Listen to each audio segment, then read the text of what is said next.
How is your blood pressure? Some medical doctors and surgeons have made history with their spectacular procedures and treatments. I'll be back in a moment to talk about one great physician who specializes in healing every disease known to man.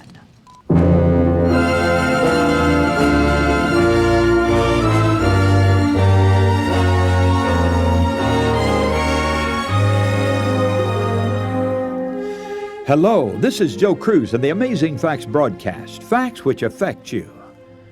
You know, friends, we live in an age of medical miracles as far as science and wonder drugs are concerned.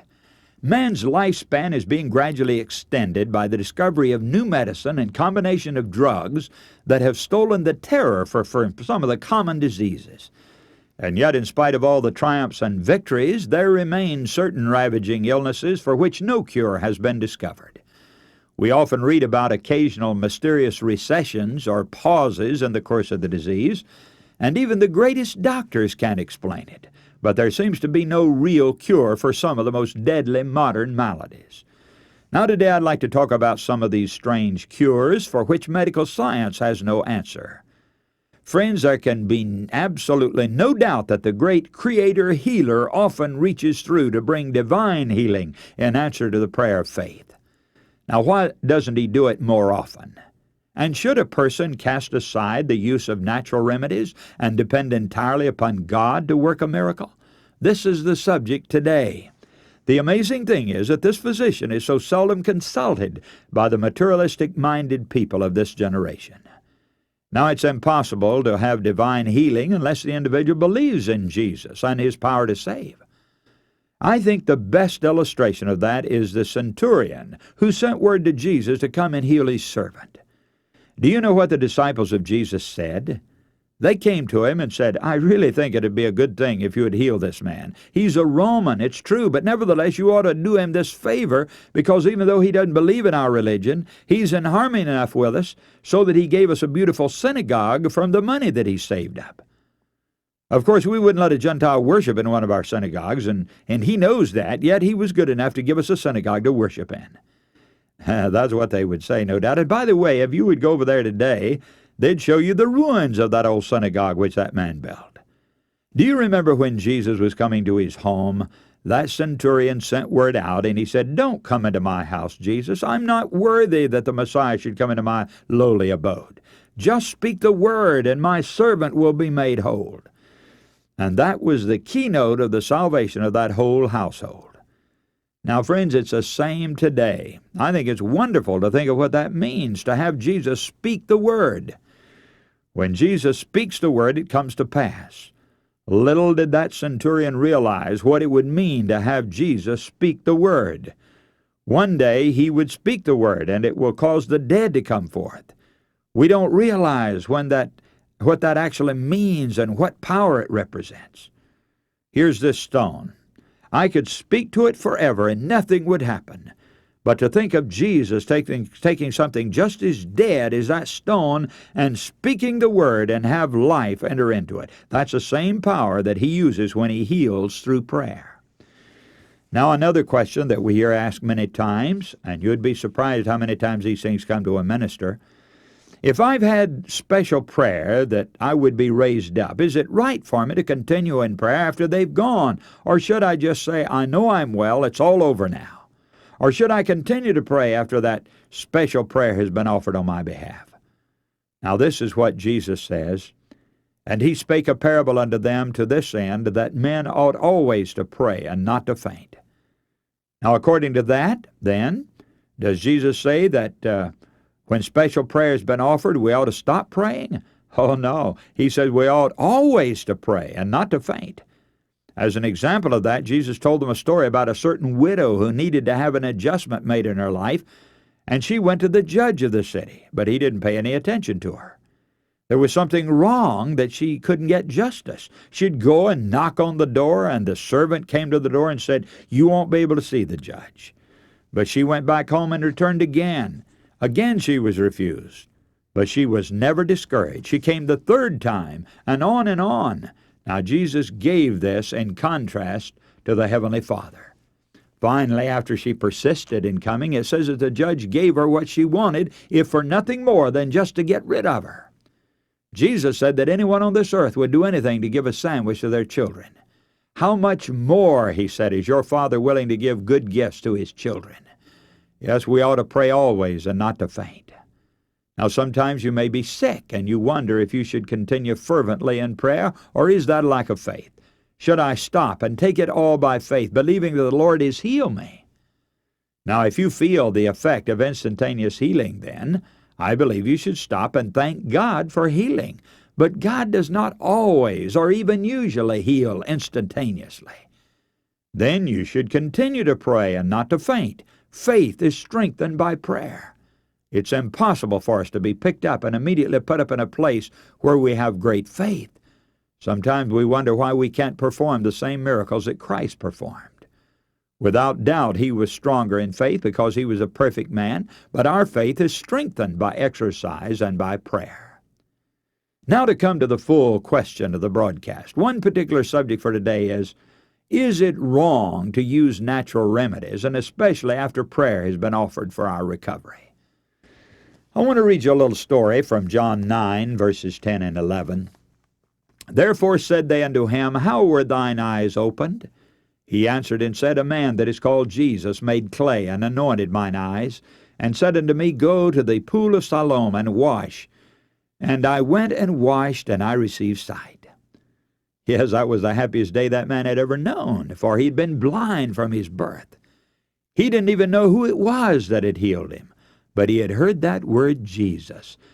And he said he put wet clay on his eyes, and sent him to the pool of Siloam, and he washed his eyes and then opened them, and he could see.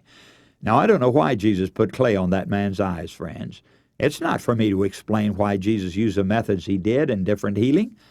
I know that he could have just spoken the word and the man would have received his sight. Sometimes Jesus saw fit to do that, and sometimes he used other methods. This time he saw fit to have the clay placed on his eyes and used a natural method of healing, though a miracle indeed was performed. So it is today when we use natural remedies. Now, when I say natural remedies, I'm not thinking of aspirin and different painkillers. I refer to medicines recommended by a physician.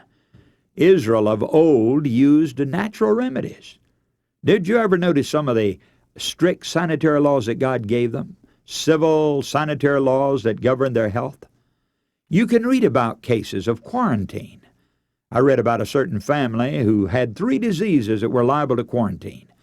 One child had one disease that demanded quarantine, another had another disease, and another came down with something else, and they had 3 quarantine signs on their house at once. Now, Israel practiced quarantine. If an individual broke out with a disease that was dangerous and could be carried, they had to go out to a place of quarantine out of the camp. Now, I might ask, was that a lack of faith on the part of the Lord to send that man outside the camp where he couldn't mix with the rest? Why, no, friends. But some today would say that.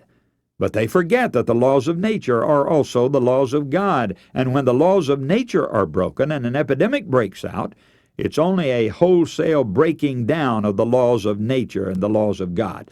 So the Lord did not allow a man with a contagious disease to remain in the camp. Couldn't God have isolated that disease to that man's body? He could have, but he chose to do otherwise. I read in Isaiah of a man who had strong faith. He's the one whose life was lengthened 15 years, but then was filled with sorrow. When he received the word that he was going to die, he prayed that the Lord would allow him to live and would lengthen his life. So Isaiah was told to return and tell him that the Lord would lengthen his life. And I want you to notice what Isaiah prescribed. Let them take a lump of figs and lay it for a plaster upon the boil, and he shall recover. Now Hezekiah also had said, What is the sign that I shall go up to the house of the Lord? Isaiah came back and bore the message to Hezekiah, who was still in bed, and he said, There's one thing you must do. Get a poultice of figs and put that over the carbuncle, and you'll get well. I want you to notice how Hezekiah acted. He thought that would be against the laws of faith, and he said, Now what's the sign? You see, he objected to the poultice. He wanted a miraculous display of instantaneous healing, and he looked for that kind of a sign, and God gave him a sign finally of the sundial being turned backward 15 degrees. But the poultice of figs had to be applied before he was healed. Isaiah won out in the end when it came to that point about obedience. Now, couldn't Isaiah have prayed for him and he would have been healed? Why did he have to apply that poultice of figs? Is there something especially healing in this particular fruit when placed upon a carbuncle or a boil? I don't know, but I do know that when natural remedies can be obtained, God uses them. Healing is only a matter of correcting. You see, a scar, well, that's a wound healed over so that there's only a scar left. Natural laws were working, and the scar is only the mark that's left where the correcting was done. And that's what all healing is, a correction of what was wrong. When somebody's sick and God speaks life into that individual, it's only correcting the fault in their body and giving it natural health and strength again. Healing is working in harmony with the laws of God. The very fact that we go to God for healing also says that we intend to eradicate the cause of the sickness. It isn't right for us to go to the Lord and expect Him to heal and then go right out and do what will bring this sickness on us again. Now that's something, by the way, that evolutionists can't explain. How a wound can be made and then it'll heal over. It's really a miracle of God, friends, when you think about it. It is an act of creation, or at least of recreation. The act of healing through natural remedies is the act of God. A man will cut his finger, maybe slicing bread. In the days, of course, when they were slicing bread, he probably got a large bandage. They say men always do get a large one, but in almost no time that sore is healed over. Now, does anybody stop long enough to realize that a miracle has actually been performed? If you cut your hand, you don't worry about it. You take it for granted that that's going to heal. But that healing is the power of God at work through natural law. It's the power of recreation, and we have the right to recognize it as such. Suppose I cut my hand on the back, and every day I knock it open again, and it won't heal till somebody comes along and says, "You're just keeping that open. You need to have a splint on it so you won't bend your hand, and it'll have a chance to heal."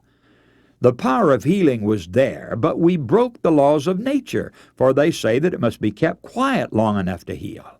It's exactly the same with us when we're sick, and then go right on breaking the laws of nature. And we say, "What's the matter? God doesn't hear us anymore." Well, God does hear us, friends, but He expects us to take care of ourselves. In other words, many times we can answer our own prayers in our behalf when it comes to healing or becoming well again.